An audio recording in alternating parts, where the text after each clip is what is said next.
Hello बच्चों, last moment पूरा board exam आ गया है तो मोस्ट ऑफ द क्या मिस्टेक्स आप करते हो और जिसे हम बिल्कुल अवॉइड कर सकते हैं ड्यूरिंग द साइंस एग्जाम, उसके बारे में लिटिल टिप्स में देना चाहती हूँ। फर्स्ट क्या है? फर्स्ट हमारा है कि not attend pick all the MCQs and assertion reason question. मैं पेपर चेकिंग 8-10 साल हुए कर रही हूँ तो मैंने देखा हुआ है कि बहुत सारे बच्चे जैसे अगर नहीं आता है तो छोड़ देते हैं। लेट हम क्वेश्चन नंबर 6 आया और हमें 7 नहीं आता है, 6A आंसर लिख दिया और 7 को ऐसे ही छोड़ दिया, फिर 8 लेट इसका आंसर C था। नहीं बेटा, attempt all the MCQs and AR assertion reason question. अब आप बोलोगे कि मैम हमें तो पता ही नहीं कि 7 का आंसर क्या है। कोई बात नहीं, मान के चलिए क्योंकि असर्शन एंड रीजन ये मिलके हमारे 20 क्वेश्चन आ रहे। ठीक है, हमें कितना आ रहे हैं? हमारे 20 क्वेश्चन आ रहे। अब इस 20 क्वेश्चन में से आपको 10 क्वेश्चन का तो आंसर पता है, बाकी 10 का नहीं पता है। तो आपको एक टिप्स बताती हूँ, आप B और C ये दोनों ऑप्शन से कोई एक ऑप्शन चूज कर लीजिए अपने आप। आपको जो थोड़ा सा A and D mostly avoid करना, B और C। इससे क्या होगा, जितने 10 क्वेश्चन आपको नहीं आते थे उनके आगे ओनली C लिख दीजिए, ओनली C लिख दीजिए, ताकि क्या होगा 2 to 3 क्वेश्चन तो ऐसे होंगे जिनके आंसर सचमुच C होगा। बच्चे क्या करते हैं, अगड़म बगड़म ABCD, तो क्या होता है वो परम्यूटेशन कॉम्बिनेशन नहीं बैठेगा। अब अगर आप 10 क्वेश्चन के आंसर आपको बिल्कुल नहीं पता है और आप C ही लिख रहे हो तो 2-3 तो क्वेश्चन ऐसे होंगे, 2-3 क्या हो सकता है कि आपकी किस्मत अच्छी है तो 4 क्वेश्चन 5 क्वेश्चन के भी आंसर आपका C होगा। तो इधर आप B ले सकते हो आंसर या C ले सकते हो, ठीक है, जो आपको ठीक लगे, लेकिन आप स्टिकन रहना कि हम सिर्फ उसी को लिखे। अच्छा, कुछ बच्चे होते हैं जो बिल्कुल उनको नहीं आता है, असर्शन रीजनिंग है ना, उनको नहीं आता है, तो आप चाहो तो उसे वही सेम सिंपल प्रिंसिपल लेके कर सकते हो। B और C आप लिख सकते हो तो हो सकता है कि आपको मार्क्स मिल जाए, लेकिन छोड़ना नहीं है MCQs और assertion reasoning question. Question number 2 है not writing the physical state of reactant and product. अच्छा, चैप्टर 1 में क्या होते हैं जो क्वेश्चंस आते हैं, लेट कोई क्वेश्चन दिया गया कि write down the chemical reaction when silver chloride is subjected to the sunlight. Sunlight के प्रेजेंस में क्या होता है। अब इस बच्चे ने ये आंसर लिखा है, सिल्वर क्लोराइड है, सिल्वर बना, क्लोरीन बना। अब यहाँ पे क्या क्या गलती हो रही है, एक तो आपको उसका फिजिकल स्टेट उसने नहीं लिखा, सेकेंड उसने बैलेंस नहीं किया, थर्ड देखिए इसमें सॉलिड गैस ये सब कुछ नहीं लिखा। एंड क्लोरीन कभी भी एटॉमिक कंडीशन में नहीं होता है, ये आपका Cl2 होता है, ना ही वो बैलेंस किया था, जबकि उसको लगेगा मैं तो सही करके आया हूं। और वो जब मार्क्स ऐड करता है तो सोचता है कि मेरे तो ये यहाँ पे 1 मार्क आ रहा है, लेकिन नहीं आएगा, उसको 0 ही मिलेगा, क्योंकि उसने ना बैलेंस किया है ना सही से एटॉमिक एंड मॉलिक्यूलर कंडीशन लिखा हुआ है। फिर और कहाँ पे गलती करते हैं बच्चे, ABC पार्ट को करेक्टली नहीं लिखते हैं। जैसे मान लो कोई क्वेश्चन 3 मार्क्स का है या 5 मार्क्स का है, उसमें 3 पार्ट है, ठीक है। जैसे ये एग्जाम्पल के लिए मैंने ये क्वेश्चन लिया है, लेट कि C+O2 है। अब आपको पता है इसका आंसर CO2 है, इसका आंसर CH3COONA प्लस हाइड्रोजन है और इसका सोडियम क्लोराइड प्लस वाटर है, लेकिन उसने प्रोडक्ट पूछा है। अब बच्चे ने क्या है आंसर ऐसे लिख दिया CO2 NaCl CH3। अब आपको क्या लगता है टीचर क्या आपके लिए ढूंढेगा कि A का आंसर ये वाला है, B का आंसर दिस वन है, C का नहीं ना, तो यू विल गेट 0 मार्क्स। लेकिन आपने कैलकुलेट किया होगा मुझे तो 3 मार्क्स मिल जाएगी, नहीं, आपको इसीलिए पर्टिकुलरली पूरा A के पास CO2 लिखना है, B के पास जो उसका आंसर है वो लिखना है, आधा अधूरा भी नहीं लिखना है। प्रोडक्ट आपका 2 आ रहे, CH3CONA प्लस हाइड्रोजन, आपने सिर्फ ये लिखा, ये नहीं लिखा, तब भी आपको कोई हाफ मार्क्स में नहीं मिलेगा, आपको 0 ही मिलेगा। तो इसे अवॉइड करना है। फिर नेक्स्ट आता है कि जब डिफरेंशिएशन करने के लिए आता है, अब तो बहुत कम हो गए बट स्टिल अगर ये क्वेश्चंस आते हैं, टेबुलर फॉर्म में ही आप हमेशा अटेम्प्ट करोगे, आप पैराग्राफ में नहीं लिखोगे। पूरा इथेनॉल लिख लिया, फिर उसके बाद इथेनॉलिक एसिड के प्रॉपर्टीज लिख रहे हो, तो टीचर जो एग्जामिनर होते हैं उनके पास इतना टाइम नहीं है कि इस पॉइंट के साथ दूसरा पॉइंट वो मैच करे। तो बेस्ट मेथड क्या है अटेम्प्ट करने के लिए, आप इसे टेबुलर फॉर्म में लिखोगे। जैसे लेट इथानॉल इथानोइक एसिड में जो डिफरेंस है, आप फॉर्मूला वाइज आप उसका डिफरेंस इधर लिख रहे हो इधर लिख। अच्छा, ये भी मत लिखना कि यहाँ पे 1 लिख दिया यहाँ पे 2 लिख दिया, नहीं, ये फर्स्ट पॉइंट जिसके ऊपर आप डिफरेंशिएट किया, ये सेकेंड पॉइंट जिसके ऊपर आप उसे डिफरेंशिएट करे, तो ऐसे टेबुलर फॉर्म में आपको लिखना है। अब नेक्स्ट पॉइंट क्या है, नॉट राइटिंग एन इन। ये कब होता है, जो कार्बन कंपाउंड्स होते हैं इसमें बच्चे गलती करते हैं, क्योंकि जो इनके फॉर्मूला है ना, आप देख रहे हो बेटा, ये इथेन है और ये हमारा इथेन, मतलब C2H6 से अब नेम लिखने के लिए दी गई है। अब इस बच्चे ने ऐसे लिखा, ठीक है, इस बच्चे ने ऐसे लिखा, मतलब अकॉर्डिंग टू द चाइल्ड कि उसने ऐसे लिखा है, लेकिन हो सकता है कि एग्जामिनर को ये लग रहा है, क्योंकि ए और ई में आप देखो ऐसे हो जाएगा तो ये ई भी लग रहा है और इधर ये आप कहोगे नहीं मैंने तो ए लिखा था, ठीक है। तो इस टाइप के क्वेश्चन जहां पे इथेन, इथीन, इथाइन, तो जहां पे प्रॉब्लम है, सिमिलरली अगर मान लीजिए इथानॉल है, ठीक है, एंड इथानॉल है, राइट। अब देख रहे हो एक लेटर की वजह से पूरी की पूरी कंपाउंड चेंज हो रहा है, लेकिन अगर बच्चे ने ऐसे लिखा तो इसको नॉल भी मान सकते हैं, नाल भी मान सकते हैं। तो इस टाइप के क्वेश्चन में आप लेटर को बिल्कुल खुले खुले करके लिखोगे कि पता होनी चाहिए कि ए लिखा है या ये लिखा है। बेटा एग्जामिनर जो होता है ना, वो डेली बेसिस पे 30-40 ऐसे आंसर शीट चेक करते हैं, तो आप अगर सही से नहीं लिखोगे तो उनसे भी मिस्टेक हो जाता है। क्वेश्चन नंबर 6 है, not attempting all the question. अब आप बोलोगे मेरे 30 क्वेश्चन में से मुझे तो 10 क्वेश्चन आते ही नहीं थे तो मैंने अटेम्प्ट नहीं किया। नहीं बेटा, जरूर अटेम्प्ट करना। आपने चैप्टर पढ़ा है, कुछ तो उसके बारे में पता होगा। जैसे फिजिक्स के जो पार्ट है उसमें आपको फॉर्मूला तो पता होगा, लेंस के फॉर्मूला पता है, मिरर के फॉर्मूला पता है, पावर के फॉर्मूला पता है, इलेक्ट्रिसिटी में आपको ओम्स लॉ वगैरह पता है, ठीक है। कुछ तो आप हाफ मार्क्स के या उसके बारे में अगर थियोरेटिकल क्वेश्चन है, कुछ तो आप जरूर लिखना, छोड़ना नहीं है आपको, क्योंकि रिलेटेड अगर होगा तो आपको जरूर हाफ मार्क्स 1 मार्क मिल सकता है। क्वेश्चन जो पॉइंट 7 है, देखा, ये एक छोटा सिली मिस्टेक आप मान सकते हो, लेकिन उसकी वजह से भी विल लूज मार्क्स। कैसे? अब मान लो ये एमसीक्यू तो 20 एमसीक्यू प्लस एसोसिएशन रीजनिंग है। अब इस बच्चे को देखो जिसने अटेम्प्ट किया है, क्या आपको सही से पता चल रहा है इसने क्या लिखा है, ए बी डी? अच्छा, बच्चे तो ऐसे भी लिखते हैं कि जैसे इधर भी 4 है 5 है, इधर ए लिख दिया। अब ये 4 का है 5 का है वो भी नहीं पता चलता है। तो इतनी आप बिल्कुल कंजेस्टेड मत कीजिए, आप बिल्कुल एक लाइन जरूर छोड़ दीजिए। मतलब आपने 1A आंसर लिखा एक लाइन में, दूसरी लाइन पूरा छोड़ दीजिए। आपके पास बिल्कुल आंसर शीट पे जगह होती है, वो सफिशिएंट प्लेस देते हैं आपको, फिर जगह छोड़ दीजिए, फिर 3C लिखिए, ठीक है। इसका क्यों मैं कह रही हूँ, क्योंकि जब भी हम मार्किंग करते हैं ये जो एमसीक्यू के, हमें इस आंसर के जैसे 2 है, मैं इसको 1 देना चाहती हूँ, मुझे यहाँ पे 1 लिखना पड़ता है सर्कल देके। अब मैं खुद ही 1-1 ऐसे लिखूंगी, जब लास्ट में कैलकुलेट करूंगी मेरे से ही गलती हो जाएगी कि हो सकता है अपने 12 1 मार्क्स के होते हैं, लेकिन मैं काउंट कर लूंगी 11 और 10, और बोर्ड में 1 और 2 मार्क्स की भी काफी वैल्यू होती है बेटा। कंफ्यूजिंग लेटर, अब एमसीक्यू में भी जब हम देखते हैं जो बी है सी है वो तो फिर भी पता चलता है, लेकिन आप देखो ए एंड डी। अब इस बच्चे ने डी लिखा है, अब मान लीजिए मैं कह रही हूं, मैं अगर आपके प्लेस में होती मैं बोलूंगी मैंने तो ए लिखा है, लेकिन हो सकता है कि वो एग्जामिनर को लगे कि ये डी है, तो आपको पर्टिकुलरली ऐसे लिखना पड़ेगा, ठीक है। आपको खुले खुले ए डी ऐसे लिखना पड़ेगा।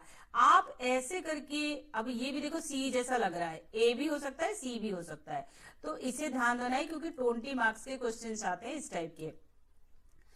अच्छा, एसोसिएशन रीजनिंग में बच्चे क्या करते हैं, फुल स्टेटमेंट लिखते हैं कि जैसे मान लो किसी का आंसर ए है, ए में क्या आता है कि एसोसिएशन करेक्ट है, रीजन करेक्ट है, and reason is the correct explanation of statement.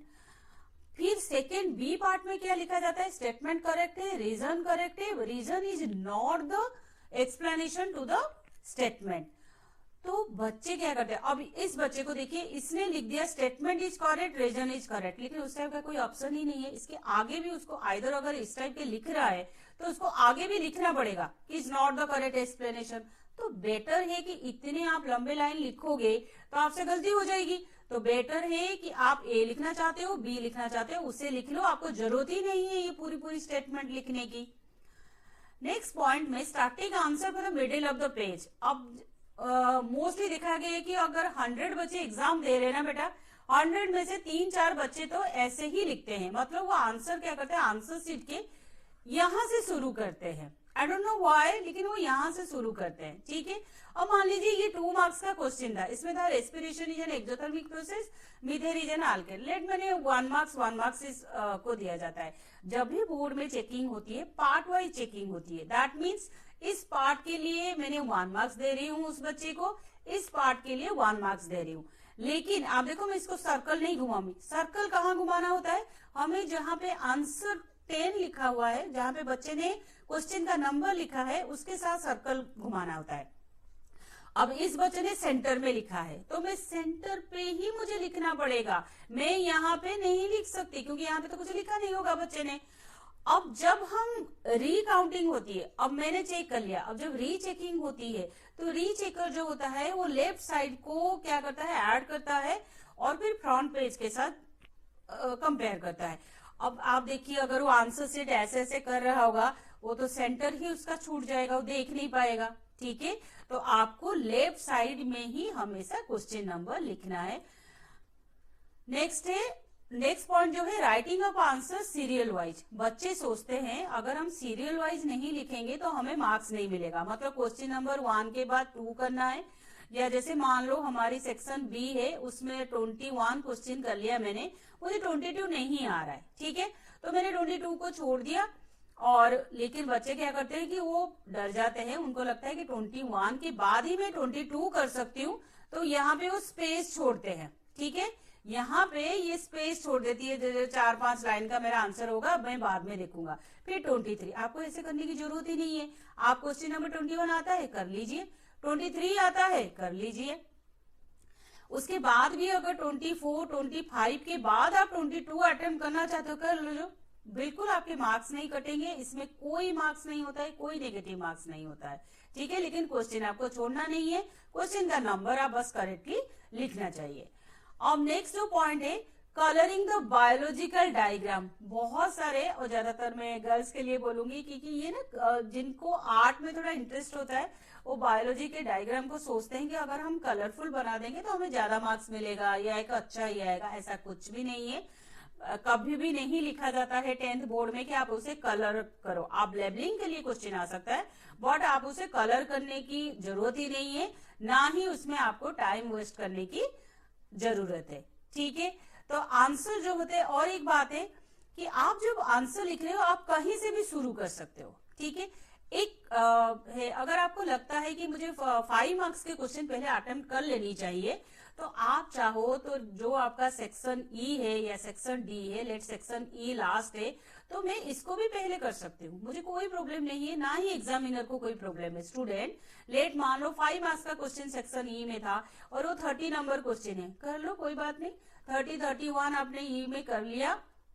ठीक है, उसके बाद जाके आप लास्ट में एमसीक्यू करने हैं, क्योंकि एमसीक्यू में इतने हमें दिमाग यूज नहीं करना पड़ता है, तो आप चाहते हो कि अगर मेरा टाइम नहीं बचे तो आप लास्ट मोमेंट में जाके पूरा एमसीक्यू आप लास्ट पेज में कर सकते हो, नो प्रॉब्लम।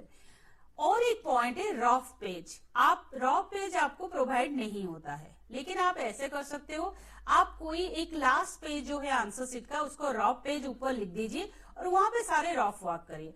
क्योंकि फिजिक्स वगैरह में जब न्यूमेरिकल बच्चे सॉल्व करते हैं, वो क्या करते हैं कि मान लीजिए यहीं पे वो सॉल्व कर रहे हैं, जैसे मान लीजिए -b/u = i ऐसा है, और यहीं पे कैलकुलेशन शुरू करते हैं 2.5, 3. फिर इसी के अंदर अब वो एग्जामिनर जब चेक करे उसे पता नहीं चल रहा है ये रफ वर्क है या इसने आंसर को लिखा है। मान लो इसी रफ वर्क में आपने कुछ गलती लिखी है, गलत की है, तो हो सकता है कि वो मानेंगे ये आपने आंसर लिखा है। तो बिल्कुल एक सेपरेट आप पेज ले लीजिए, अगर आपको बहुत ज्यादा रफ वर्क करना है, या आप ऐसे भी कर सकते हैं, आंसर शीट के जो राइट हैंड साइड के एक छोटी सी जगह लेके उसको आप रफ लिख के उसके अंदर कर सकते हैं। ये छोटे पॉइंट्स है जो। हेलो बच्चों, लास्ट मोमेंट पूरा बोर्ड एग्जाम आ गया है, तो मोस्ट ऑफ द क्या मिस्टेक्स आप करते हो और जिसे हम बिल्कुल अवॉइड कर सकते हैं ड्यूरिंग द साइंस एग्जाम, उसके बारे में लिटिल टिप्स में देना चाहती हूँ। फर्स्ट क्या है? फर्स्ट हमारा है कि not attempt all the MCQs and assertion reason question. मैं पेपर चेकिंग 8-10 साल हुए कर रही हूँ, तो मैंने देखा हुआ है कि बहुत सारे बच्चे जैसे अगर नहीं आता है तो छोड़ देते हैं। लेट हम क्वेश्चन नंबर 6 आया और हमें 7 नहीं आता है, 6A आंसर लिख दिया और 7 को ऐसे ही छोड़ दिया, फिर 8 लेट इसका आंसर C था। नहीं बेटा, attempt all the MCQs and AR assertion reason question. अब आप बोलोगे कि मैम हमें तो पता ही नहीं कि 7 का आंसर क्या है। कोई बात नहीं, मान के चलिए, क्योंकि असर्शन एंड रीजन ये मिलके हमारे 20 क्वेश्चन आ रहे, ठीक है। हमें कितना आ रहे हैं? हमारे 20 क्वेश्चन आ रहे हैं। अब इस 20 क्वेश्चन में से आपको 10 क्वेश्चन का तो आंसर पता है, बाकी 10 का नहीं पता है। तो आपको एक टिप्स बताती हूँ, आप B और C ये दोनों ऑप्शन से कोई एक ऑप्शन चूज कर लीजिए अपने आप। आपको जो थोड़ा सा A and D mostly avoid करना, B और C। इससे क्या होगा, जितने 10 क्वेश्चन आपको नहीं आते थे उनके आगे ओनली C लिख दीजिए, ओनली C लिख दीजिए, ताकि क्या होगा 2 to 3 क्वेश्चन तो ऐसे होंगे जिनके आंसर सचमुच C होगा। बच्चे क्या करते हैं, अगड़म बगड़म A B C D, तो क्या होता है वो परम्यूटेशन कॉम्बिनेशन नहीं बैठेगा। अब अगर आप 10 क्वेश्चन के आंसर आपको बिल्कुल नहीं पता है और आप C ही लिख रहे हो, तो 2-3 तो क्वेश्चन ऐसे होंगे, 2-3 क्या हो सकता है कि आपकी किस्मत अच्छी है तो 4 क्वेश्चन 5 क्वेश्चन के भी आंसर आपका C होगा। तो इधर आप B ले सकते हो आंसर या C ले सकते हो, ठीक है, जो आपको ठीक लगे, लेकिन आप स्टिकन रहना कि हम सिर्फ उसी को लिखे। अच्छा, कुछ बच्चे होते हैं जो बिल्कुल उनको नहीं आता है, असर्शन रीजनिंग है ना, उनको नहीं आता है, तो आप चाहो तो उसे वही सेम सिंपल प्रिंसिपल लेके कर सकते हो। B और C आप लिख सकते हो, तो हो सकता है कि आपको मार्क्स मिल जाए, लेकिन छोड़ना नहीं है MCQs और assertion reasoning question.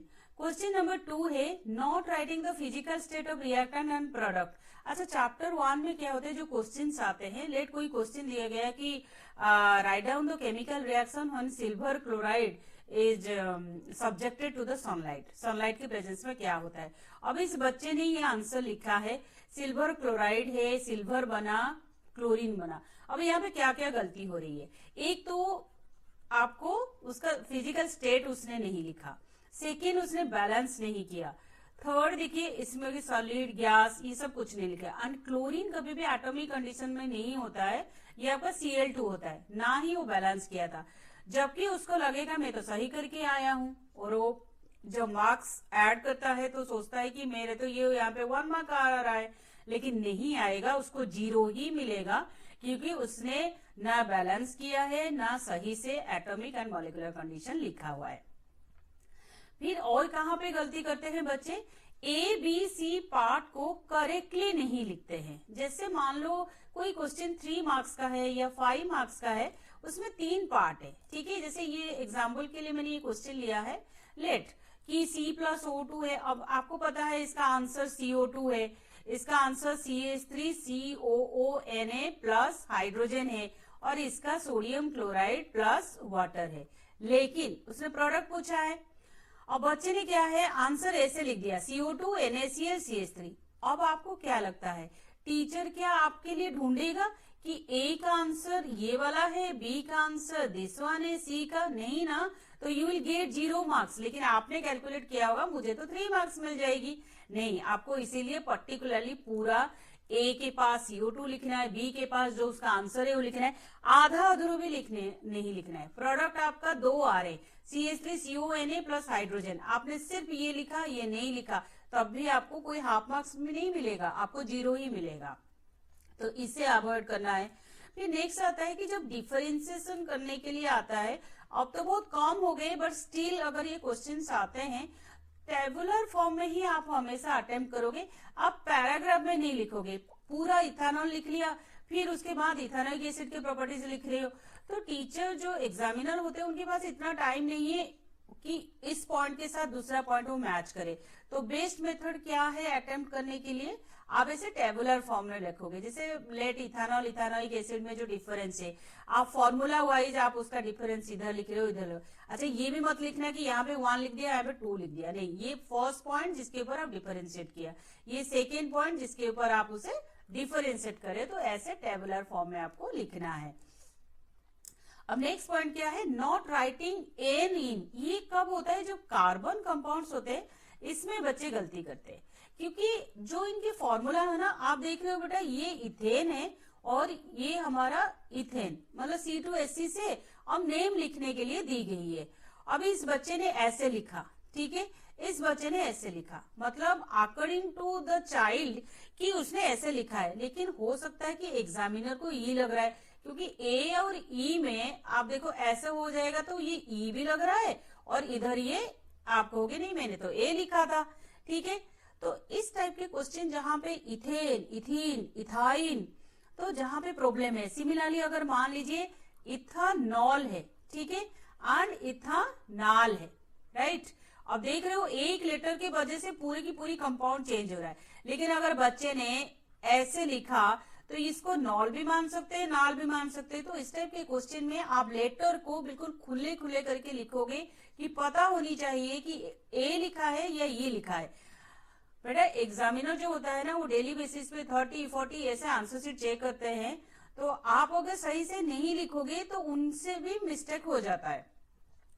Question number 6 है not attempting all the question. अब आप बोलोगे मेरे 30 क्वेश्चन में से मुझे तो 10 क्वेश्चन आते ही नहीं थे तो मैंने अटेम्प्ट नहीं किया। नहीं बेटा जरूर अटेम्प्ट करना, आपने चैप्टर पढ़ा है कुछ तो उसके बारे में पता होगा। जैसे फिजिक्स के जो पार्ट है उसमें आपको फॉर्मूला तो पता होगा, लेंस के फॉर्मूला पता है, मिरर के फॉर्मूला पता है, पावर के फॉर्मूला पता है, इलेक्ट्रिसिटी में आपको ओम्स लॉ वगैरह पता है, ठीक है। कुछ तो आप हाफ मार्क्स के या उसके बारे में अगर थियोरेटिकल क्वेश्चन है कुछ तो आप जरूर लिखना, छोड़ना नहीं है आपको, क्योंकि रिलेटेड अगर होगा तो आपको जरूर हाफ मार्क्स 1 मार्क मिल सकता है। क्वेश्चन जो पॉइंट 7 है देखिए ये एक छोटा सिली मिस्टेक आप मान सकते हो, लेकिन उसकी वजह से भी विल लूज मार्क्स। कैसे, अब मान लो ये एमसीक्यू तो 20 एमसीक्यू प्लस एसोसिएशन रीजनिंग है। अब इस बच्चे को देखो जिसने अटेम्प्ट किया है, क्या आपको सही से पता चल रहा है इसने क्या लिखा है, ए बी डी। अच्छा बच्चे तो ऐसे भी लिखते हैं कि जैसे इधर भी 4 है 5 है इधर ए लिख गया, अब ये 4 का है 5 का है वो भी नहीं पता चलता है। तो इतनी आप बिल्कुल कंजेस्टेड मत कीजिए, आप बिल्कुल एक लाइन जरूर छोड़ दीजिए। मतलब आपने 1A आंसर लिखा एक लाइन में, दूसरी लाइन पूरा छोड़ दीजिए। आपके पास बिल्कुल आंसर शीट पे जगह होती है, वो सफिशिएंट प्लेस देते हैं आपको, फिर जगह छोड़ दीजिए, फिर 3C लिखिए, ठीक है। इसका क्यों मैं कह रही हूं, क्योंकि जब भी हम मार्किंग करते हैं ये जो एमसीक्यू के, हमें इस आंसर के जैसे 2 है मैं इसको 1 देना चाहती हूँ, मुझे यहाँ पे 1 लिखना पड़ता है सर्कल देके। अब मैं खुद ही 1 ऐसे लिखूंगी, जब लास्ट में कैलकुलेट करूंगी मेरे से ही गलती हो जाएगी कि हो सकता है अपने 12 1 मार्क्स के होते हैं, लेकिन मैं काउंट कर लूंगी 11 और 10, और बोर्ड में 1 और 2 मार्क्स की भी काफी वैल्यू होती है बेटा। कंफ्यूजिंग लेटर, अब एमसीक्यू में भी जब हम देखते हैं जो बी है सी है वो तो फिर भी पता चलता है, लेकिन आप देखो ए एंड डी, अब इस बच्चे ने डी लिखा है। अब मान लीजिए मैं कह रही हूं, मैं अगर आपके प्लेस में होती मैं बोलूंगी मैंने तो ए लिखा है, लेकिन हो सकता है कि वो एग्जामिनर को लगे कि ये डी है, तो आपको पर्टिकुलरली ऐसे लिखना पड़ेगा, ठीक है। आपको खुले खुले ए डी ऐसे लिखना पड़ेगा। आप ऐसे करके, अब ये भी देखो सी जैसा लग रहा है, ए भी हो सकता है सी भी हो सकता है, तो इसे ध्यान देना है क्योंकि 20 मार्क्स के क्वेश्चन आते हैं इस टाइप के। अच्छा एसोसिएशन रीजनिंग में बच्चे क्या करते हैं, फुल स्टेटमेंट लिखते हैं कि जैसे मान लो किसी का आंसर ए है, ए में क्या आता है कि एसोसिएशन करेक्ट है, रीजन करेक्ट है, and reason is the correct explanation of statement. फिर सेकेंड बी पार्ट में क्या लिखा जाता है, स्टेटमेंट करेक्ट है, रीजन करेक्ट है, reason is not the explanation to the statement. तो बच्चे क्या करते हैं, अब इस बच्चे को देखिए, इसने लिख दिया statement is correct, reason is correct, लेकिन उस टाइप का कोई ऑप्शन ही नहीं है। इसके आगे भी उसको आइदर, अगर इस टाइप के लिख रहा है तो उसको आगे भी लिखना पड़ेगा is not the correct explanation. तो बेटर है कि इतने आप लंबे लाइन लिखोगे तो आपसे गलती हो जाएगी। तो बेटर है कि आप ए लिखना चाहते हो, बी लिखना चाहते हो, उसे लिख लो, आपको जरूरत ही नहीं है ये पूरी पूरी स्टेटमेंट लिखने की। नेक्स्ट पॉइंट में starting answer for the middle of the page. अब मोस्टली देखा गया है कि अगर 100 बच्चे एग्जाम दे रहे हैं ना बेटा, 100 में से 3-4 बच्चे तो ऐसे ही लिखते हैं, मतलब वो आंसर क्या करते हैं, आंसर शीट के यहां से शुरू करते हैं। आई डोंट नो व्हाई, लेकिन वो यहां से शुरू करते हैं। ठीक है, अब मान लीजिए ये 2 मार्क्स का क्वेश्चन था, इसमें था respiration is an exothermic process, methane is an alkane. Let मैंने 1 मार्क्स इस को दिया जाता है। जब भी बोर्ड में चेकिंग होती है, पार्ट वाइज चेकिंग होती है, दैट मीन्स इस पार्ट के लिए मैंने 1 मार्क्स दे रही हूँ उस बच्चे को, इस पार्ट के लिए 1 मार्क्स दे रही हूँ। लेकिन आप देखो, मैं इसको सर्कल नहीं घुमाऊंगी। सर्कल कहाँ घुमाना होता है, हमें जहां पे आंसर 10 लिखा हुआ है, जहां पे बच्चे ने क्वेश्चन का नंबर लिखा है, उसके साथ सर्कल घुमाना होता है। अब इस बच्चे ने सेंटर में लिखा है, तो मैं सेंटर पे ही मुझे लिखना पड़ेगा, मैं यहाँ पे नहीं लिख सकती, क्योंकि यहाँ पे तो कुछ लिखा नहीं होगा बच्चे ने। अब जब हम रीकाउंटिंग होती है, अब मैंने चेक कर लिया, अब जब रीचेकिंग होती है तो रीचेकर जो होता है वो लेफ्ट साइड को क्या करता है, ऐड करता है और फिर फ्रंट पेज के साथ कंपेयर करता है। अब आप देखिए, अगर वो आंसर सीट ऐसे ऐसे कर रहा होगा, वो तो सेंटर ही उसका छूट जाएगा, वो देख नहीं पाएगा। ठीक है, तो आपको लेफ्ट साइड में ही हमेशा क्वेश्चन नंबर लिखना है। नेक्स्ट पॉइंट जो है, writing up answer serial wise. बच्चे सोचते हैं अगर हम सीरियल वाइज नहीं लिखेंगे तो हमें मार्क्स नहीं मिलेगा, मतलब क्वेश्चन नंबर 1 के बाद 2 करना है, या जैसे मान लो हमारी सेक्शन बी है, उसमें 21 क्वेश्चन कर लिया मैंने, मुझे 22 नहीं आ रहा है। ठीक है, तो मैंने 22 को छोड़ दिया।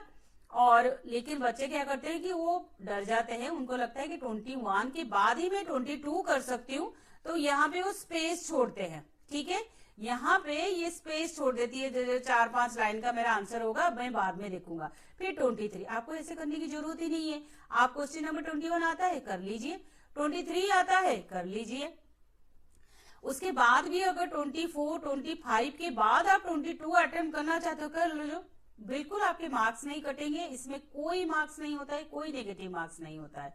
ठीक है, लेकिन क्वेश्चन आपको छोड़ना नहीं है, क्वेश्चन का नंबर आप बस करेक्टली लिखना चाहिए। अब नेक्स्ट जो पॉइंट है, कलरिंग द बायोलॉजिकल डायग्राम। बहुत सारे, और ज्यादातर मैं गर्ल्स के लिए बोलूंगी, क्योंकि ये ना जिनको आर्ट में थोड़ा इंटरेस्ट होता है, वो बायोलॉजी के डायग्राम को सोचते हैं कि अगर हम कलरफुल बना देंगे तो हमें ज्यादा मार्क्स मिलेगा या एक अच्छा ही आएगा। ऐसा कुछ भी नहीं है, कभी भी नहीं लिखा जाता है 10th बोर्ड में कि आप उसे कलर करो। आप लेबलिंग के लिए क्वेश्चन आ सकता है, बट आप उसे कलर करने की जरूरत ही नहीं है, ना ही उसमें आपको टाइम वेस्ट करने की जरूरत है। ठीक है, तो आंसर जो होते हैं, और एक बात है कि आप जब आंसर लिख रहे हो आप कहीं से भी शुरू कर सकते हो। ठीक है, एक है, अगर आपको लगता है कि मुझे 5 मार्क्स के क्वेश्चन पहले अटेम्प्ट कर लेनी चाहिए, तो आप चाहो तो जो आपका सेक्शन ई है या सेक्शन डी है, लेट सेक्शन ई लास्ट है, तो मैं इसको भी पहले कर सकती हूँ, मुझे कोई प्रॉब्लम नहीं है, ना ही एग्जामिनर को कोई प्रॉब्लम है। स्टूडेंट, लेट मान लो 5 मार्क्स का क्वेश्चन सेक्शन ई में था और वो 30 नंबर क्वेश्चन है, कर लो, कोई बात नहीं, 30-31 आपने ई में कर लिया। ठीक है, उसके बाद जाके आप लास्ट में एमसीक्यू करने हैं, क्योंकि एमसीक्यू में इतने हमें दिमाग यूज नहीं करना पड़ता है, तो आप चाहते हो कि अगर मेरा टाइम नहीं बचे तो आप लास्ट मोमेंट में जाके पूरा एमसीक्यू आप लास्ट पेज में कर सकते हो, नो प्रॉब्लम। और एक पॉइंट है रफ पेज। आप रफ पेज आपको प्रोवाइड नहीं होता है, लेकिन आप ऐसे कर सकते हो, आप कोई एक लास्ट पेज जो है आंसर शीट का, उसको रफ पेज ऊपर लिख दीजिए और वहां पे सारे रफ वर्क करिए। क्योंकि फिजिक्स वगैरह में जब न्यूमेरिकल बच्चे सॉल्व करते हैं, वो क्या करते हैं कि मान लीजिए यहीं पे वो सॉल्व कर रहे हैं, जैसे मान लीजिए -b/u=i ऐसा है, और यहीं पे कैलकुलेशन शुरू करते हैं 2.5, 3 फिर इसी के अंदर। अब वो एग्जामिनर जब चेक करे उसे पता नहीं चल रहा है ये रफ वर्क है या इसने आंसर को लिखा है। मान लो इसी रफ वर्क में आपने कुछ गलती लिखी है, गलत की है, तो हो सकता है कि वो मानेंगे ये आपने आंसर लिखा है। तो बिल्कुल एक सेपरेट आप पेज ले लीजिए, अगर आपको बहुत ज्यादा रफ वर्क करना है, या आप ऐसे भी कर सकते हैं, आंसर शीट के जो राइट हैंड साइड के एक छोटी सी जगह लेके उसको आप रफ लिख के उसके अंदर कर सकते हैं। ये छोटे पॉइंट से जो